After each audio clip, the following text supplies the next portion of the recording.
Well, hello everyone. Welcome to another live stream on the History by podcast. And today I'm joined by Professor John J. Collins. And today we're going to be discussing the Sibylline oracles.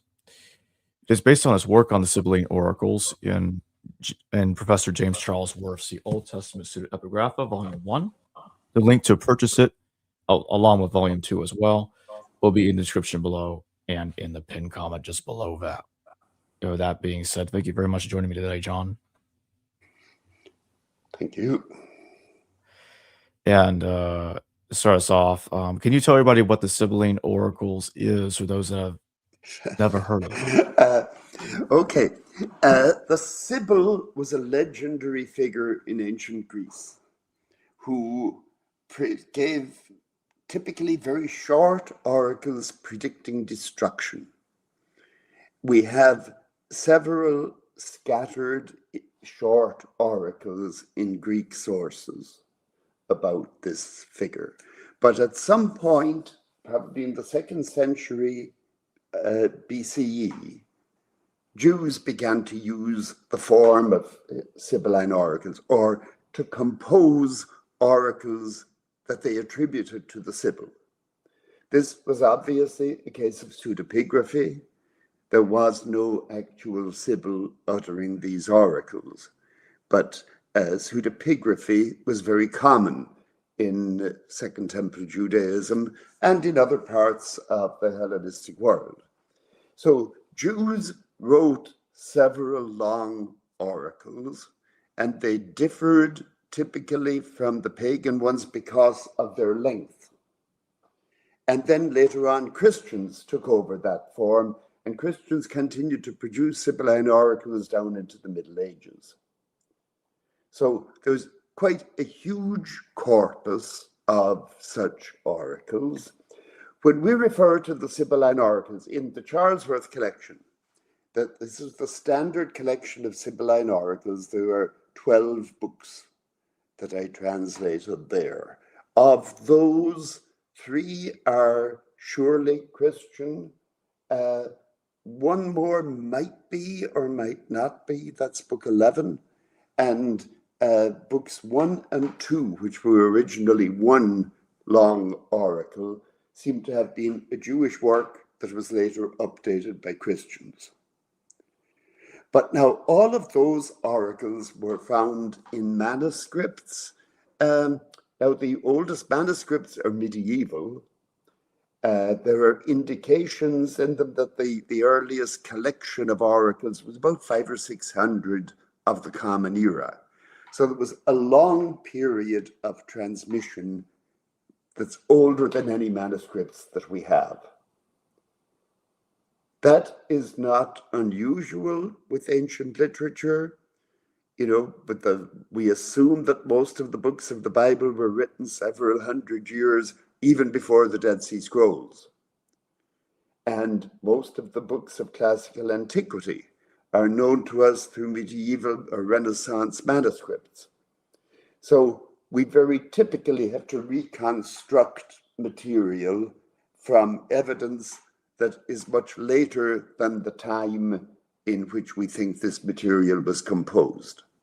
So that is also the situation there with the Sibylline oracles. Now, most of the work I have done actually has been on the Jewish ones of books 3 to 5.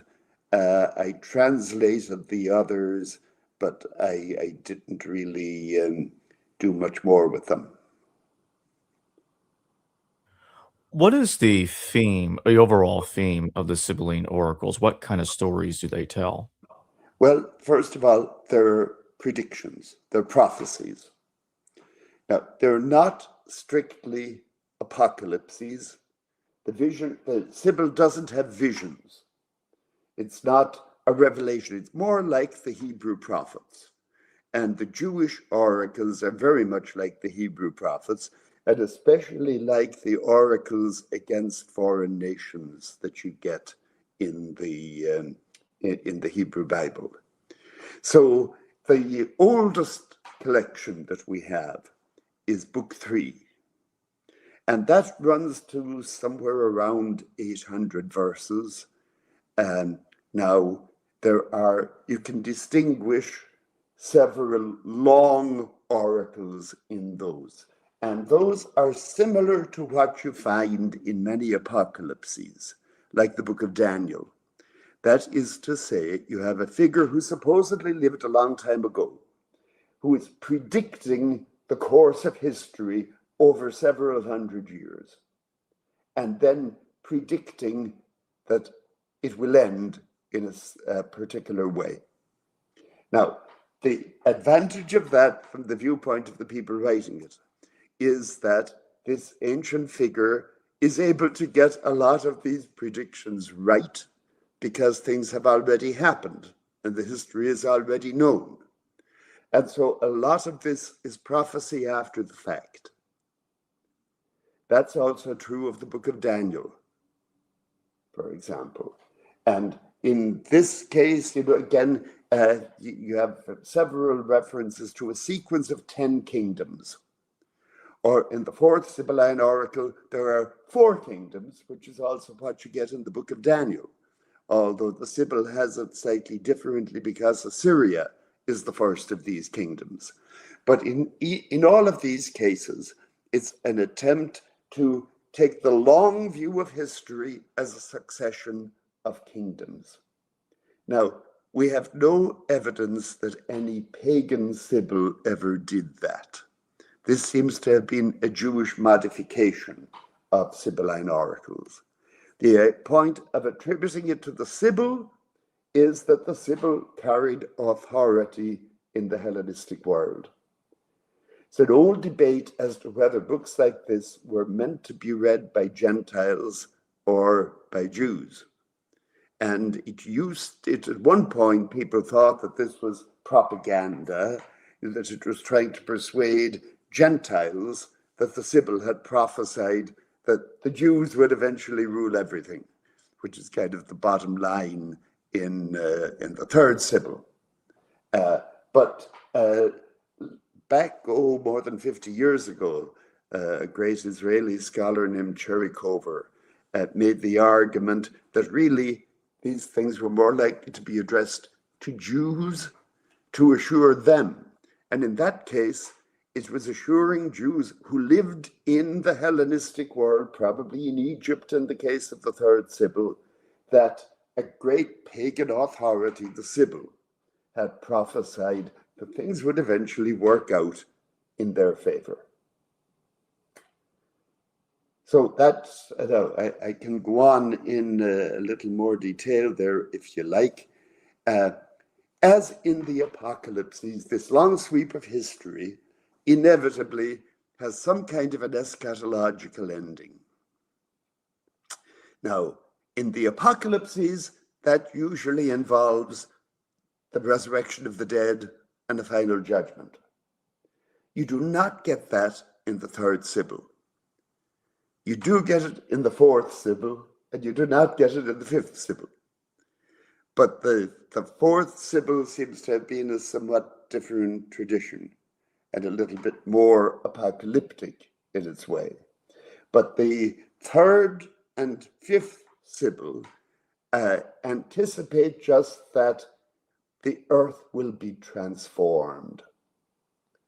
Now, if we talk for a moment about the Third Sibyl, third book of Sibylline oracles, most of that book seems to have been written in the middle of the 2nd century BC.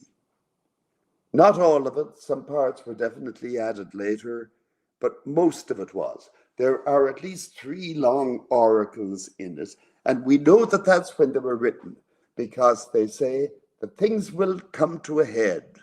The decisive time of history will be when the 7th king of Egypt from the line of the Greeks rules. That expression is used 3 times in the book. In one other case, they refer to a king from the sun who will come. Now, a king from the sun had special connotations in Egypt, where the king was supposed to be the incarnation of the sun god. And I think in that case too, in all of these cases, they were talking about a Ptolemaic king. Now, they weren't, in other words, looking for a Jewish Messiah. They were looking for a king who would be benevolent to the Jews and who would favor them. And we know there was such a king. It was the sixth Ptolemy Philometor. My guess is that the seventh king that they were talking about was his son, who actually died very young and didn't live to fulfill any of the hopes that had been pinned on him. But this would have been written in the time of Philometor. We know that Philometor was quite favorable to the Jews. He was involved in a civil war with his brother, Ptolemy Euergetes II, or also known as Ptolemy Physcone or Potbelly. And Philometor brought in or accepted a contingent of Jews led by a high priest who fled from Jerusalem at the time of the persecution by Antiochus Epiphanes and the Maccabean revolt. So they weren't supporters of the Maccabees. This was the successor to the old priestly line, and he just got out of town. His father had been murdered. And the Philometor allowed him to build a temple at Leontopolis in Egypt. And another Jewish writer of the time, Aristobulus, dedicated his book of an interpretation of the Torah to Philometor. So I think it's quite likely that this was the time when the Jews in Egypt were hoping that a king who was favorable to them would come to power, and that when he did that, then all the Gentiles would send their gifts to the Jerusalem temple and all would be well. The vision that you get of the end time in the Third Sibyl is very much like what you get in the book of Isaiah in the Hebrew Bible. That is to say, Jerusalem will be exalted. Jerusalem will be like the center of the earth. The distinctive thing, I would say, in the Third Sibyl is that this will be brought about by a benevolent Ptolemy, a benevolent king of Egypt, who will be favorable to them.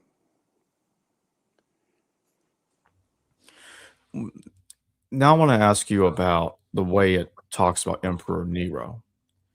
And sometimes it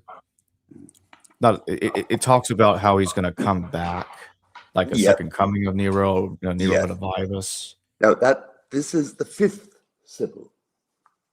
Now I could say a little bit more, well, we can come back to the Third Sibyl afterwards, because what I've given you so far is kind of the political perspective of it. Now, when the Third Sibyl was written in the 2nd century BCE, Jews in Egypt were doing quite well. There was a civil war in Egypt and you couldn't please everybody, but there was a strong party with whom these Jews got along quite well. But later on, in the 1st century BC, the situation of the Jews in Egypt deteriorated. And the big thing that happened there was that after the Battle of Actium in 31 BC, Rome took over control of Egypt. When Rome took over control of Egypt, that shut off for the Jews one of the great avenues of success which they had, which was by joining the Ptolemaic army. But now there no longer was a Ptolemaic army. And the Romans had no particular sympathy for the Jews. The Jews had been supporters of the Ptolemies. So things deteriorated, especially in Alexandria, and there was great enmity between some of the native Egyptians or some of the Greeks in Alexandria and the Jews. And in 38 of the Common Era, there was a pogrom, an well, maybe it isn't quite right to call it anti-Semitic, but an attack on the Jewish community that greatly damaged it. Move on a little bit to the 60s, which is the time of Nero, and then you get, beginning while Nero was still alive, the Jewish revolt against Rome. Now, the Jewish revolt against Rome meant that Jews were very badly regarded by the Romans. The Romans were not at all sympathetic to them at this point in time. Now, most of the people in Egypt, people like the philosopher Philo, still wanted to get along with the Romans. They had always gotten along with the Ptolemies, and they would have liked to get along with the Romans. But then people started coming in from Judea, refugees who were much more radical and much more hostile. And eventually, early in the 2nd century, there was a Jewish revolt in the diaspora that spread all over the diaspora, but especially in Egypt, which was very bloody and very violent, but ended in the virtual destruction of the Jewish community in Egypt. Now, they may not have been completely wiped out, but we just don't have much material from Jews in Egypt after the early 2nd century and the diaspora revolt. Now, all of that is by way of a prelude to the 5th book of Sibylline Oracles. I should say here, Book 3 and Book 5 were definitely both written in Egypt. They were part of a common tradition. Book 4, I think, was probably written in Syria, and it's a bit different.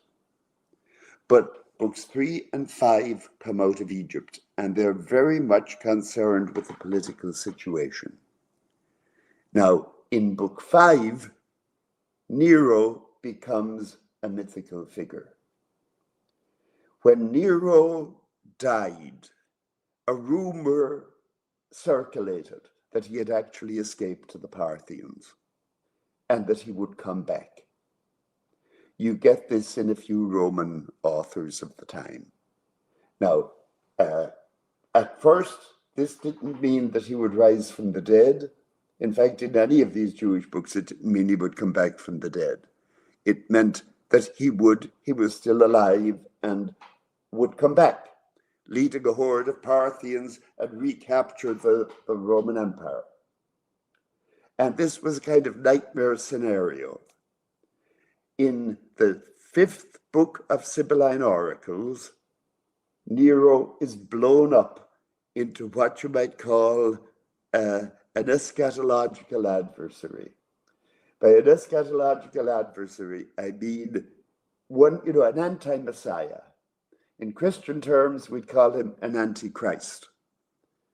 Somebody who is like the negative counterpart of a Messiah, and who would come and lead the pagan hosts in their attack on Jerusalem. And that figure, there are several oracles in the 5th book of Sibylline Oracles that quite clearly refer to Nero.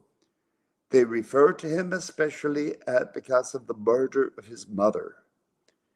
Nero was accused of having had his mother put to death, and so he's called in Greek a metraktanos, was the man who killed his mother, so that he is like an antichrist. In one oracle, actually, that is added late to the 3rd book of Sibylline Oracles, he's called Belial, and Belial was like the name for Satan. So in those oracles, he will come back, he will rage against Jerusalem and the holy people, but he will always fail. But in spite of that, the 5th book of Sibylline Oracles is a very pessimistic book. It ends up not with the kingdom of God, but with the battle of the stars, in which all the stars eventually fall from the sky, and the sky is left starless. And I think that's a tremendously bleak vision of the future. But that, I figure, came from the time of the end of the diaspora revolt. And it was a time when there was very little hope for the Jews in Egypt. Nero, of course, also comes up in the Christian book of Revelation. And in the book of Revelation, there is a difference, because the author of Revelation, like all Christians, believed that Jesus had risen from the dead and that Jesus would come back from the dead.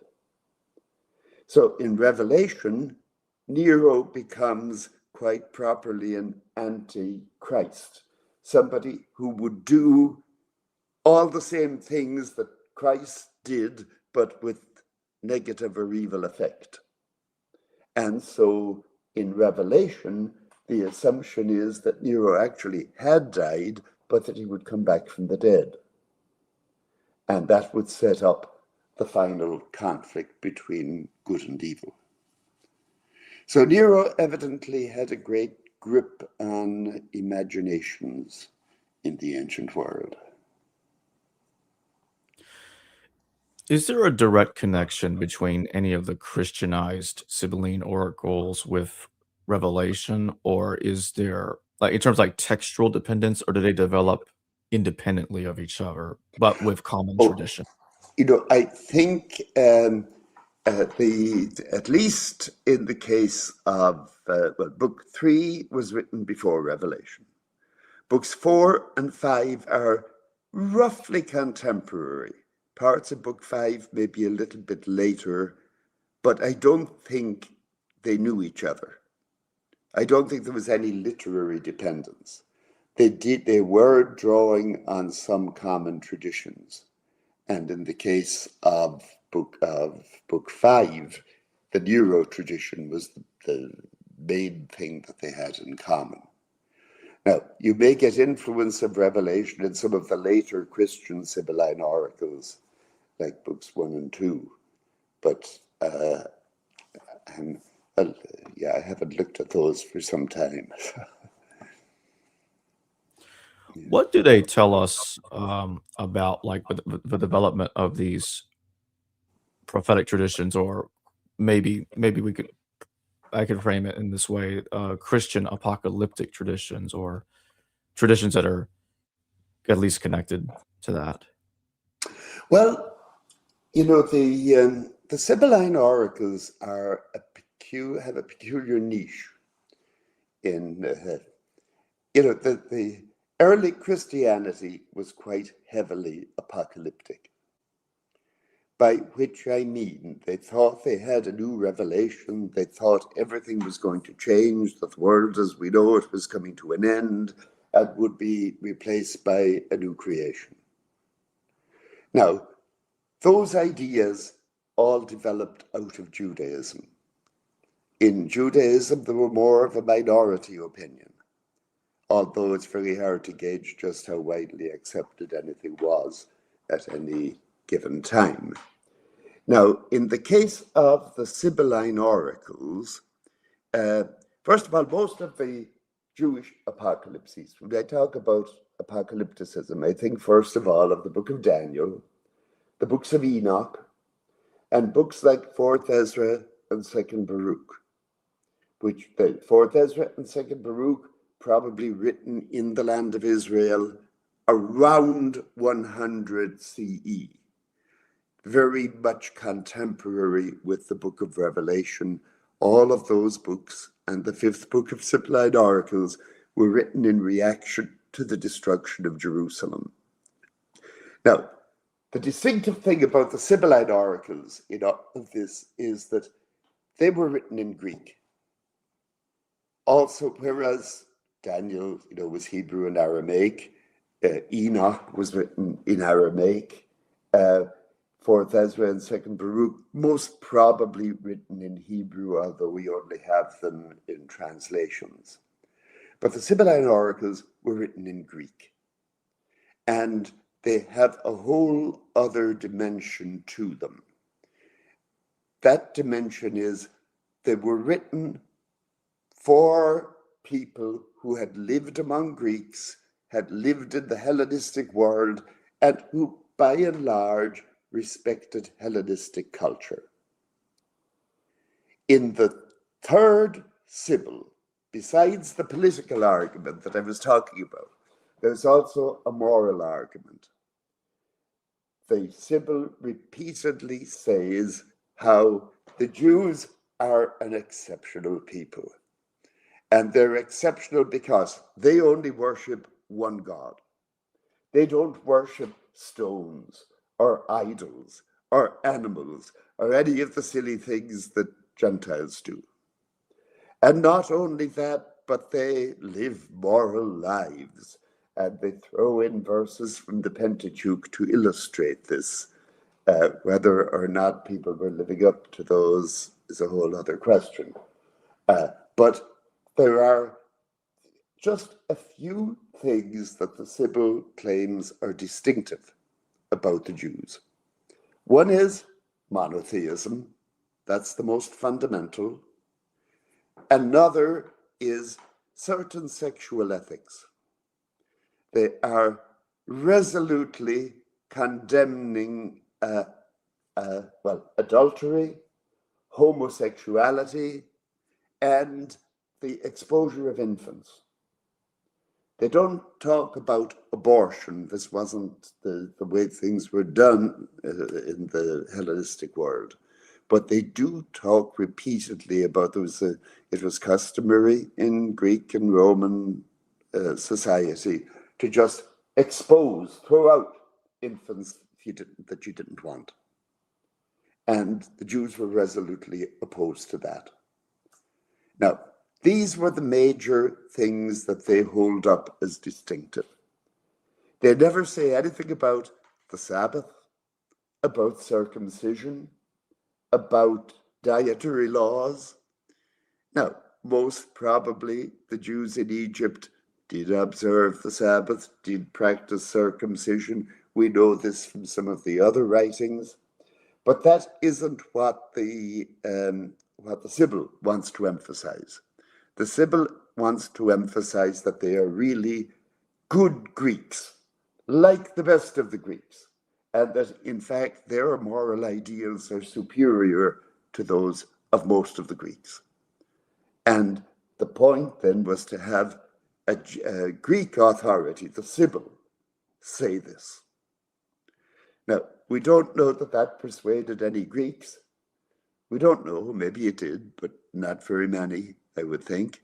But it probably made the Jewish readers feel good about themselves. And so that's quite distinctive about the Sibylline tradition, as you get it especially in Book 3. You get less of that in Book 5 because 5 is more concerned with destruction.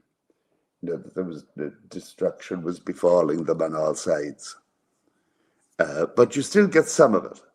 And part of their critique of somebody like Nero was his morality. So they're not just predicting the end of history, they're also preaching an ethic. And it was an ethic. No, they weren't looking for Gentiles to become Jews. That wasn't really what was on the agenda. What they were looking for was Gentiles to respect Jews, and especially for Gentile authorities to respect Jews, allow them to worship in their own way. And the Third Sibyl says repeatedly, and they should send gifts to the temple. This is how they should atone for their sins. And that's the vision that they have, is a world where all the Gentile powers would respect the Jews and give them special honor. That was kind of the end game that they were looking for. Now, that's distinctive in the corpus of apocalyptic literature. What do you make of Emperor Nero kind of ironically being very similar to both, in some sense, the way Jesus is portrayed in Revelation and also the beast all at the same time? in the sense that people claim to be Nero, the false Neros, people claiming to be him returned, and he wasn't. Just like there were Uh, people claiming in Christ's name that but I mean, were that's the only similarity you could find, I think, between Nero and Jesus. Nero didn't have any teaching as Jesus did. Jesus was, if you like, a prophet or a teacher who preached an approach to life. Nero, of course, didn't have anything like that. So the only point of similarity was the expectation of his return. And now, as I was saying earlier, for the Roman authors, the initial idea was that he was still alive and he would come back. And that was the rumor. And then even in the Sibyl, where he becomes a more mythological kind of figure, they're still not saying that he's coming back from the dead. So it's Revelation sets him up as an antichrist. And as an antichrist, he is, if you like, a modification of the beast. And this goes back to the old ancient Near Eastern myths, where you have a conflict myth, where you have a good god and a demonic force, if you like. You get this in the old Babylonian myth of Marduk and Tiamat, and in the Ugaritic myths of Baal and the sea, and here now Nero is slotted into that role. But that, I think, is the one of the ways that people make sense of history is by making it conform to traditional patterns. This happened to a great degree. Jesus was refashioned in the image of traditional Jewish expectations. In the book of Revelation, Jesus comes as the Word riding a white horse with a sword coming out of his mouth. Now, the Jesus of history was nothing at all like that. Where they got that imagery was from the messianic prophecies in the Hebrew prophets, and we know of more of them now from the Dead Sea Scrolls and Jewish traditions of the time. But this is how people deal with history, is they try to assimilate it to patterns that they feel comfortable with.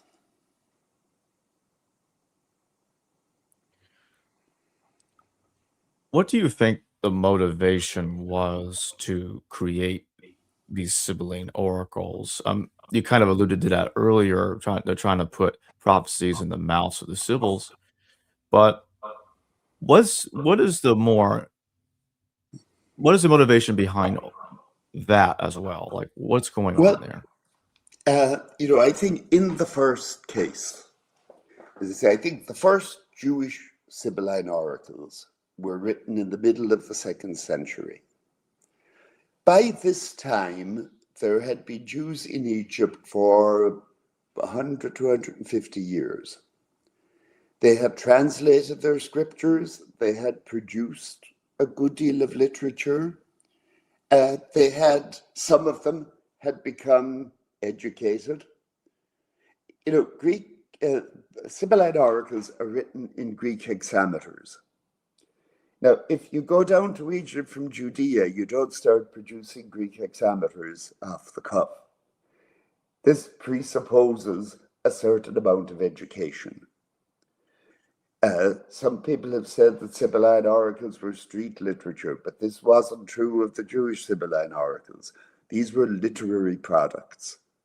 So they should be compared, I think, with some of the other literature from the Hellenistic diaspora. If you're familiar with, say, the letter of Aristeas. The letter of Aristeas was an account of how the Bible was translated into Greek, and what a tremendous impact it had on the Ptolemy and on the Greeks in Egypt. Now, we don't know that it had any such impact. But this was the claim. And I think these were people living in Egypt who spoke Greek, got a Greek education to some degree, and wanted to be good Greeks. And they were looking for ways to affirm their tradition. In the case of the letter of Aristeas, the fiction was that this was written by a Greek courtier, who had just observed this. Now, it seems perfectly obvious to us, looking at it now, that it must have been written by a Jew. But this was the fiction, and it was an attempt to say that look how much the Greeks respect us. Now, this, I think, is why they took up Sibylline oracles, and, it was a considerable effort, because they had to master a genre, they had to be familiar with, they had to know their Greek very well. The Greek that you get in Sibylline oracles is more like the Greek of Homer than the Greek that is being spoken on the street in Alexandria. So this was literature that presupposed a degree of learning. And it was part of an attempt, to construct a world in which Gentile authorities admired Judaism. And as I say, then in the case of the Third Sibyl, there was also a political aspect to it, because there was a civil war going on in Egypt. One of the claimants, one of the Ptolemies who was claiming the throne, was well disposed to the Jews, and the other much less so. And so they were trying especially to impress the court of Ptolemy Philometor. And they did this by amassing these predictions. There's a long section in the middle of the Third Sibylline oracles that is just proclaiming destruction against one place after another. Now, that's the section of the book that is most like pagan Sibylline oracles.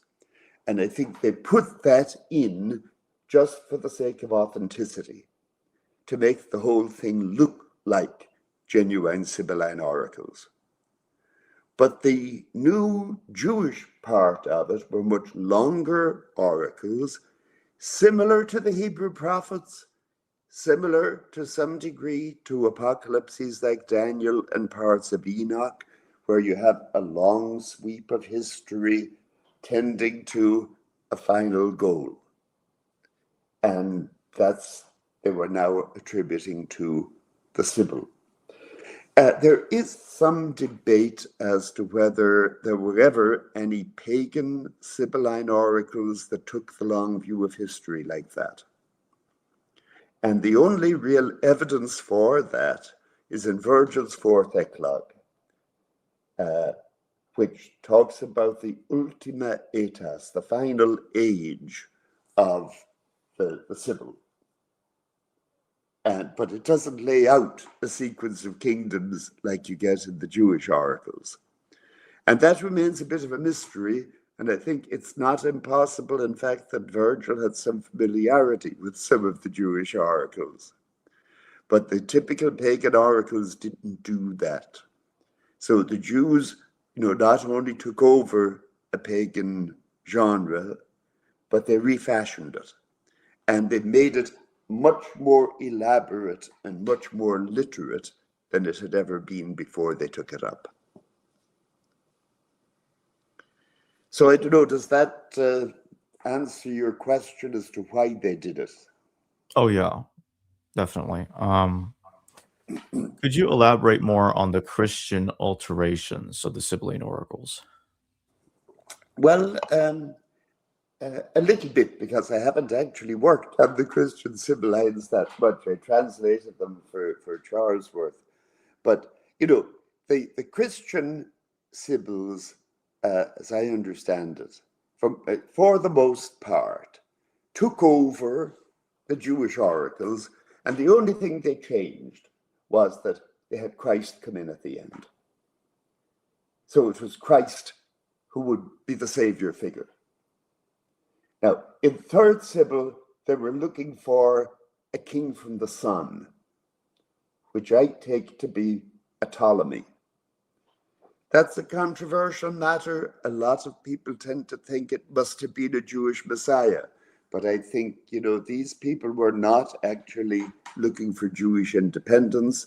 They were looking for a benign Gentile ruler, somebody that they could live with.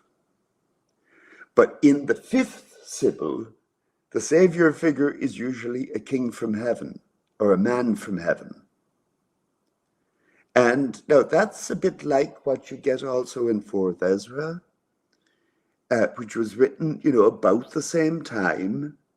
And it was picking up the tradition of the Son of Man that you get in Daniel, the one like a Son of Man, some figure who will come on the clouds. So in Fourth Ezra, the Messiah comes on the clouds. In the fifth Sibyl, a man comes from heaven. But, it's something, they're not looking to just an Egyptian king anymore. They didn't have Egyptian kings to look to anymore. They didn't have any human institution in which they could place their hopes. They needed divine intervention, something that would break in from outside. This already happened in the later Jewish oracles. Now, in the Christian oracles, that figure is invariably Christ. The Christian oracles also then are much more apocalyptic in the sense that the end of history always involves the resurrection of the dead. Now, in the best illustration, I suppose, of how Christians took over Jewish oracles is in books 1 and 2 of the Sibylline oracles. Now, in the Jewish substratum of that, you had history was divided into 10 generations. It's kind of typical apocalyptic scheme. And in the Christian modification of it, some of these generations actually get lost. But it ends up with resurrection, judgment, and a much more apocalyptic kind of scenario of heaven and hell. Now, that's the typical Christian modification. In the book of Revelation, the Christian modification of the apocalyptic genre more generally also makes much of the fact that Jesus died and rose again. That becomes the paradigm. In the book of Daniel, people die and they rise again and are taken up to heaven, but they don't, the savior figure doesn't die and rise again. In the Christian Gospels, he does. And that, you get then an ideology of martyrdom that comes with that. And that shows up also then in the Christian Sibylline oracles, that Christians, want to be like Christ. And if Christ died and that was the way to get to heaven by rising again, well, then that's what the Christians would have to do too. So that was part of the modification there. The ethics otherwise, were quite similar. Great insistence on monotheism. The Christian works tend to be a little bit more ascetical, a little bit more world-denying, and you don't really have that in the Jewish Sibylline oracles.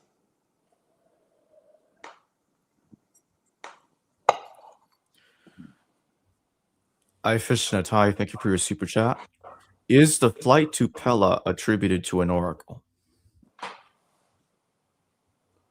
And not that I am aware of.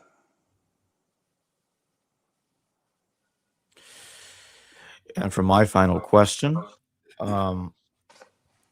What is important about looking at the Sibylline oracles in general? What do they tell us? What do these Jewish and Christian Sibylline oracles tell us? That's so important. You know, I think why this body of literature is important is that it shows how Greek culture can be used in combination with, if we may call it, Hebraic revelation. You know, that the Jewish and Christian tradition, which comes basically from ancient Israel and Judah, but encountered a whole new culture in the Hellenistic period and learned there that you can express your faith and be faithful to your tradition in a new culture. In other words, that what is really of value in the religious tradition doesn't depend on what language you speak. It doesn't really depend on what philosophy you are familiar with. It doesn't prevent you from appreciating pagan poetry, from appreciating what we might call Hellenistic culture. The Sibylline oracles draw very heavily on Homer and Hesiod. And so then did the Christian church fathers. Now, some strands of Judaism did so too, and in fact, I think the Hellenistic Jews were the first people who tried to do that. And it's a way of affirming the unity of creation. You know, that the God of the Hebrews is the same as the God of the Greeks, ultimately.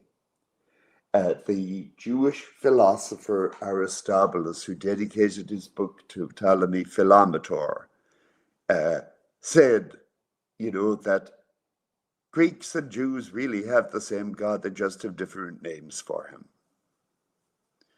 Now, that's a very controversial thing in a way. You'd get plenty of people who would dispute it. But I think, you know, it's an attempt to find common ground between cultures. And in the case of the Sibylline oracles, this was remarkable because this was written by people in hard times, or much of these oracles were written by, many of these oracles were written by people in hard times. The Fifth Sibyl, you know, was written after Jerusalem had been destroyed. And, you know, with in many ways bitter resentment against Greeks and Romans. But in spite of that, it was still affirming that the tradition could be expressed through the medium of Sibylline oracles and through the Greek language and Greek literature.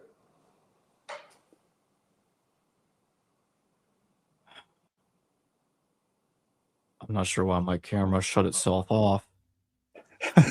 I didn't know, had I said something that offended you there? No, it just shut itself off for some reason. Well, now, you see, it's a very nice metaphor, actually, for the end of the Fifth Sibylline oracle, where the sky is left with no stars and everything just goes dark. So, Just to remind everybody again, as I said earlier, the link to purchase the Old Testament Pseudo-Epigrapha, Volume 1, which is where John J. Collins' translation of Sibylline Oracles is in, but also the link to Volume 2 as well will be in the description below and the pinned comment as well. if I may mention, there is a new collection of apocalyptic literature in the works. I can't promise when it will be available, but it is in the works from Yale University Press in the Anchor Bible Reference Library. And for that collection, I will revise and I have revised and updated my translation of books 3, 4, and 5. Another scholar, a younger scholar, Olivia Stewart Lester, will do the Christian Sibyllines in a second volume. And so that is something people might look out for. It will not be available for a couple of years, I'm afraid. Awesome. I look forward to that. And that being said, John, thank you very much for joining me today. My pleasure. Thank you. Hello viewers, thanks for watching this video from the History Valley YouTube channel. Please don't forget to subscribe and hit the notification bell. And if any of you wish to further support this channel, please consider checking out this channel's Patreon page and becoming a patron. And or donate through PayPal or through Super Chat during your live stream. Thank you.